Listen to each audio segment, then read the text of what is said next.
好，嚟到講貓巧可環遊世界第二啦。法國的大樹倒下有聲音嗎？貓巧可呢環遊世界嘅第二站呢，地點就係法國。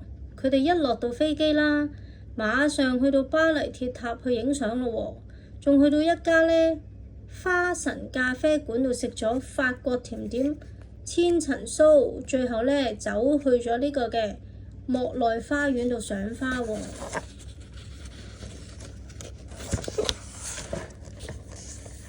花園裏啦，開住五顏六色嘅花。貓小花呢眼睛好忙啊，一下子呢指住呢啲睡蓮就話：哇，粉紅色好迷人啊！一下子呢又指住呢啲雛菊就話：雪白嘅花瓣真係好靚啊！連佢自己頭上呢都開咗一朵好鮮豔嘅玫瑰花喎。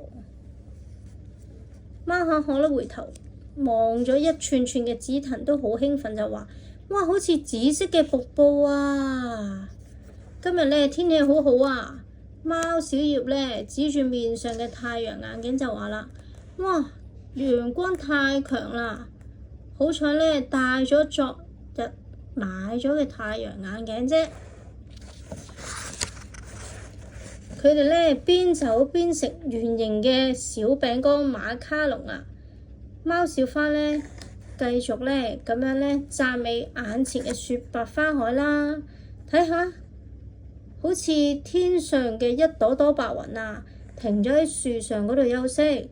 貓小葉就話啦：白雲，我見到嘅係灰灰嘅雲喎。貓小葉唔記得咗佢戴住深黑色嘅鏡片嘅太陽眼鏡，唔怪之得呢白雲變咗做灰色嘅雲啦。貓小花就話啦：我哋平時都話眼見為真，睇到乜嘢就係乜嘢㗎啦。睇嚟有嘅時候呢，眼睛睇到嘅都未必係真喎。佢笑住呢咁樣呢，除咗貓小葉嘅墨鏡，譬如明明係白雲，你睇到嘅就係灰雲啦。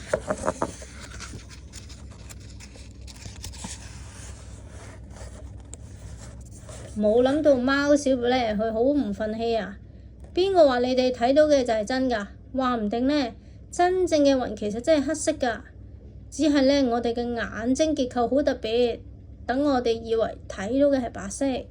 貓小花都笑啦，冇錯。邊個話貓小葉係可愛嘅小貓啊？話唔定佢其實係一隻大老鼠，只係我哋眼睛結構好特別，等我哋以為睇到嘅係小貓啫。貓小葉就大嗌：我真係一個好可愛嘅小貓嚟㗎！呢個時間啦，有個留住小鬍鬚嘅叔叔走過嚟，同貓巧可打招呼。哇！你果然嚟咗啊！原來今次邀請貓巧可去到法國拜訪嘅笛叔叔，佢嘅名叫做笛卡爾。笛叔叔呢問貓巧可嘅問題啦，實在太特別啦！請問，如果呢而家花園裏有一個人都冇啦，突然有棵大樹跌落嚟喎，會唔會有聲音啊？貓小花同貓小葉兩姊弟就話：梗有啦，樹咁高跌落嚟，一定好驚人啊！但係貓巧可就提佢哋啦，既然一個人都冇，邊度會有人確定到底有冇聲音呢？貓小葉就話：因為東西跌落嚟一定有聲㗎嘛，呢啲係常識嚟嘅喎。佢仲補充啦，不論台啊、凳啊、啲鍋啊、杯啊跌落嚟咧，都會嘭一聲嘅喎。貓小花覺得呢個問題好似冇咁簡單喎。佢就話：眼前見到嘅唔一定係真嘅喎。如果耳朵冇聽到，可以保證一定係真嘅咩？笛叔叔摸下啲鬍鬚啦，好似覺得貓小花嘅講法好有道理啊！貓巧可呢就講出佢諗法啦。好耐好耐以前啦，就有無數嘅人喺度諗啦。如果一樣嘢冇俾人睇到、聽到、摸到、聞到，甚至諗到嘅，完全冇俾人知道嘅，冇感覺到嘅，咁算唔算存在啊？冇俾任何一隻耳朵聽到嘅聲音，算唔算係有聲音呢？貓小葉就話啦：如果我喺學校大聲唱歌，媽媽喺屋企冇聽到喎，唔代表我冇唱歌㗎喎。貓巧可咧對貓小葉就話啦：你呢個例子好好啊，應該話對有聽到嘅人，譬如你嘅老師同同學，你嘅歌聲係有㗎，存在㗎。但係對媽媽嚟講，因為冇聽到啊嘛，佢就冇辦法確認你有冇唱歌咯喎。一朵櫻花飄落嚟啦，跌咗落去貓小花嘅頭度。而家咧，貓小花嘅頭上咧，除咗快樂咁樣開咗一朵玫瑰花，玫瑰花上仲有瞓住一朵櫻花喎。